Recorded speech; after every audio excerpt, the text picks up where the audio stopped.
মৃত্যুর পর আত্মা কোথায় যায়, এটি ধর্ম, দর্শন এবং আধ্যাত্মিক বিশ্বাসের উপর নির্ভরশীল একটি বিষয়।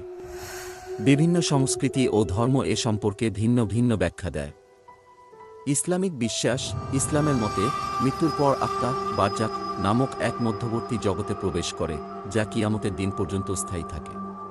পাপী আত্মাদের জন্য এটি কষ্টকর, আর সৎকর্মীদের জন্য এটি শান্তিময় হয়। এরপর কিয়ামতের দিন তাদের বিচার হবে এবং জান্নাত বা জাহান্নামে প্রেরণ করা হবে। হিন্দু ধর্মে পুনর্জন্ম বা সংসার চক্রের ধারণা রয়েছে। আত্মা মৃত্যুর পর তার কর্মফল অনুযায়ী নতুন এক দেহে জন্ম নেয়।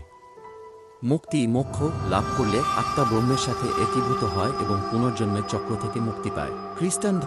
খ্রিস্টান ধর্মমতে মৃত্যুর পর আত্মা বিচারপ্রাপ্ত হয় এবং ঈশ্বরের নিকট স্বর্গ বা নরকে যায়।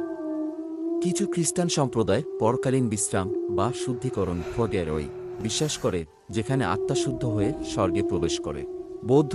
বৌদ্ধ ধর্মেও পুনর্জন্মের ধারণা রয়েছে, তবে এটি ঈশ্বর নিরপেক্ষ এবং আত্মাকে নির্দিষ্ট সত্তা হিসেবে দেখে না। পুনর্জন্ম ঘটে ব্যক্তির কর্মফল ওপর ভিত্তি করে এবং নির্বাণ মোক্ষ লাভ করলে পুনর্জন্মের চক্র থেকে মুক্তি মেলে।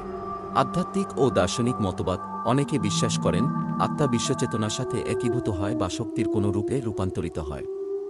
বিজ্ঞানীরা সরাসরি আত্মার অস্তিত্ব বা এর গন্তব্য সম্পর্কে নিশ্চিত কোনো মতামত দেননি। আপনি যদি কোনো নির্দিষ্ট ধর্ম বা দর্শনের দৃষ্টিকোণ থেকে জানতে চান, জানাতে পারেন। চ্যানেল এ নতুন হয়ে থাকলে চ্যানেলটি সাবস্ক্রাইব করে দাও।